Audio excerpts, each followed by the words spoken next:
Now about that military option that we mentioned. Mark Phillips is in Tel Aviv, and he tells us how Israel is preparing.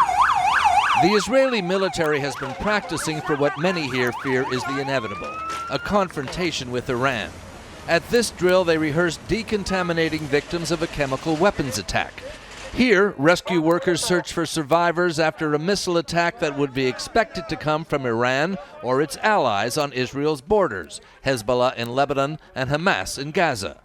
The commander of this unit, Lieutenant Colonel Jonathan Raz, says these exercises have a new sense of urgency. But are things more tense now because of... I think in the Middle East, it's always tense. Always tense. And getting tenser.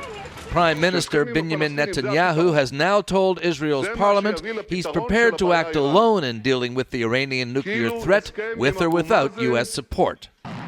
Israel has acted on its own before, in 1981 attacking a reactor being built in Iraq when it feared Saddam Hussein was trying to develop nuclear weapons. The man who led that mission then, Zev Raz, understands the tough talk now. It's a real corner, as we call it, and they have no choice but to talk this way and maybe cause... To talk belligerently. Yeah, they have no choice. What can they do? Sit and see how Iran becomes nuclear? It's much worse.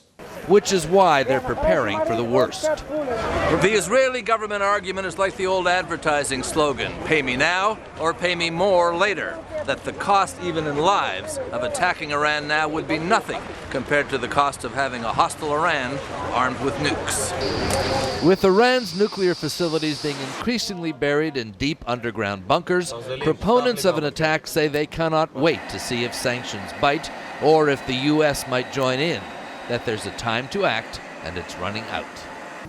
Another option now being openly discussed is that of threatening a nuclear Iran with retaliation from Israel's own, never officially admitted, nuclear arsenal, a new Middle Eastern balance of terror. Thank you, Mark.